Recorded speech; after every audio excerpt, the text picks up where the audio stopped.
Bonjour et bienvenue dans l'émission spéciale consacrée aux 100 ans du Parti communiste chinois. Aujourd'hui, j'ai le plaisir de recevoir sur ce plateau Jacques Cheminade, fondateur du Parti Solidarité et Progrès et 3 fois candidat à la présidentielle. Jacques Cheminade, bonjour. Bonjour Camille Chen. On sait que le 1er juillet 2021, le Parti communiste chinois aura 100 ans. C'est le parti qui compte le plus grand nombre d'adhérents dans le monde, 91 millions. C'est plus important que la population française. Qu'est-ce que ça vous inspire? Ça m'inspire d'abord de penser à ces étudiants travailleurs qui étaient venus en France et qui se sont rassemblés à Montargis et conçu les fondements du Parti communiste chinois. Ça aboutit à la déclaration de Shanghai du 1er juillet 2021, que nous célébrons aujourd'hui. Ces étudiants, parmi eux, il y avait Deng Xiaoping, et il y a une fresque murale là-bas et un musée dédié à ces étudiants travailleurs qui fondèrent le Parti communiste chinois. On parle de Montargis, qui est dans le Loiret, dans le département du Loiret. Montargis la chinoise, on dit en France. Alors je dis... parce que c'est un lieu de fraternité entre nos deux pays. En effet, oui. Fraternité qu'on trouve dans le confucianisme et qu'on trouve dans liberté, égalité, fraternité dans notre devise. Alors je dis bon vent au Parti communiste chinois, bon vent au Parti communiste chinois qui a réussi en 30 ans à redonner à la Chine son rôle dont le monde a besoin dans l'histoire, en 30 ans, et auparavant aussi, mais ça, ces 30 dernières années, il y a une accélération. Bon vent, je dirais aussi, à un pays et à un parti, surtout un parti dans ce pays, qui ont des ingénieurs et des scientifiques parmi leurs membres qui jouent un rôle fondamental. Et on a vu le succès de la Chine dans le spatial, sur la Lune, sur Mars, et le succès dans son développement technologique avec le projet 2025. Et je dirais aussi qu'il y a une réflexion très profonde dans le domaine culturel qui est moins connu, en particulier du président Xi Jinping dans ses livres sur la gouvernance de Chine, mal connus en Occident, et dans lequel il signe certains de ses écrits en Chine, le philosophe heureux. Donc, il y a, en parlant de lui-même, le philosophe heureux. Heureux parce qu'il aime le peuple. Et il le dit lui-même, et Deng Xiaoping le disait aussi, qu'aimer le peuple, c'est le fondement du bonheur pour un dirigeant. Et si le dirigeant n'aime pas le peuple, il perd ce qu'on appelait avant le mandat du ciel. En effet. Alors, à votre avis, dans quelle direction devraient évoluer les relations entre la Chine, dirigée par le Parti communiste chinois, et la France? Alors, si on se base sur du concret, je dirais, il y a une coopération qui doit se développer dans le spatial, dans toute l'industrie aérienne. Vous savez que le seul centre de développement, de production des Airbus est à Tianjin, le montage, chaîne de montage est à Tianjin en Chine. Une usine d'assemblage. Une usine d'assemblage, de montage. Et aussi les satellites, bien sûr, l'un pour voir où en sont les océans, pour étudier les océans, l'autre pour étudier l'espace lointain. Il y a le domaine de la santé, le domaine de l'environnement, où il y a une très grande collaboration, le domaine des villes intelligentes, des smart cities, comme on dit en anglais. Il y a énormément de domaines économiques dans lesquels cette coopération est déjà active, mais qu'il faut porter beaucoup plus loin. Je pense qu'il faut aller plus loin encore dans la compréhension réciproque. Et pour cela, il y a des choses qu'on doit connaître dans les pays occidentaux. Ce qu'on ne sait pas, c'est qu'il y a des plateformes en Chine où il y a une discussion, et cette discussion a lieu là-bas. Elle a lieu entre différents courants, qui tous doivent reconnaître, évidemment, qu'il est très important que la nation chinoise soit comprise comme elle doit l'être. Mais il y a un débat entre un courant qu'on appelle néo-confucéen ou confucéen, un courant qu'on appelle libéral-patriote et un courant qu'on appelle, ou qui est le courant qui est plus de nouvelle gauche, marxiste. Marxiste, cynisé aux couleurs de la Chine. Donc il y a toute cette discussion et qui a lieu en Chine. Ce n'est pas un monolithe, une pensée unique. Il y a une discussion, mais une discussion sur une harmonie sans uniformisation. Ce que Confucius, c'est ça le mot, harmonie. Et on doit comprendre l'harmonie universelle. Le grand penseur occidental Leibniz, qui voulait que le meilleur de l'Occident en Europe et le meilleur de l'Orient en Chine soient ensemble et se rencontrent. C'est la Novissima Sinica de Leibniz. Lui pensait en termes de compossibilité. C'est possible d'y arriver.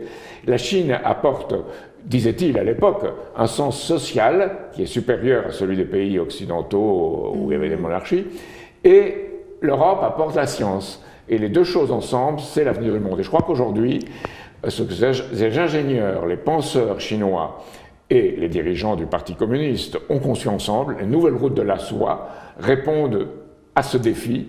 Parce que, comme l'a dit à plusieurs reprises, comme l'ont dit d'ailleurs beaucoup de responsables chinois, mais en particulier le président Xi Jinping, que c'est pas seulement pour la Chine, c'est pour tout le monde, c'est un projet de civilisation.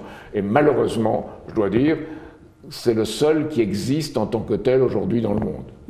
Alors, dernière question, il y a un sujet qui vous tient particulièrement à cœur, hein, ce sont les relations culturelles entre la France et la Chine. Pourquoi ? Alors, c'est parce que c'est comme ça qu'on pourra s'entendre. Le président Xi Jinping, un jour, a parlé de quelque chose de très intéressant, la conjonction, la coïncidence des opposés. Et il a dit, c'est là qu'on fait l'harmonie. Et vous savez, Confucius lui-même, c'est pas facile. Confucius avait parlé d'un orchestre. On commence par jouer, c'est la cacophonie, on s'entend pas. Puis on passe à l'unisson, mais c'est ennuyeux. Et à un certain moment, chaque voix développe quelque chose, mais en accord avec toutes les autres. Et à ce moment-là, on arrive à l'harmonie sans uniformisation. Et je crois que c'est là qu'on doit penser la culture française et la culture chinoise de ce point de vue-là. Alors comment? C'est très intéressant parce que si on lit Au bord de l'eau, si on lit Le Pavillon rouge, si on lit surtout Pèlerinage vers l'Occident, la pérégrination vers l'Ouest, si on lit tous ces écrits, on voit un esprit d'aventure, un esprit de recherche. En effet. Un esprit de drôlerie aussi, de comique, de philosophique, de très sérieux. Surtout le pèlerinage vers l'Occident, avec le roi des singes. Avec le singe conscient de la vacuité, on se moque du bouddhisme, mais en même temps on l'adopte. C'est ça aussi. Mais en même temps, il protège le moine qui va vers l'Occident. Oui, il protège le moine, le moine est très humble et souvent on ne sait pas très bien où il va, mais il a des conseillers. Mais il a beaucoup d'autorité. Hein. Et parfois il exerce son autorité de façon nécessaire, sans ça tout le monde. C'est ça. Sinon le singe, il va partout dans tous les sens. Alors, en Chine, c'est très connu parce que même les enfants jouent les différents personnages dans les familles. C'est très intéressant. Oui. Alors, évidemment, c'est cette littérature-là qu'on retrouve d'une certaine façon en France à la Renaissance avec Rabelais. Rabelais, c'est le même esprit, un esprit à la fois très concret, très philosophique. Et on retrouve peut-être une manière de se comprendre, et ce que j'appellerais l'association des imaginaires collectifs. Et ça, c'est la question de la culture française et chinoise.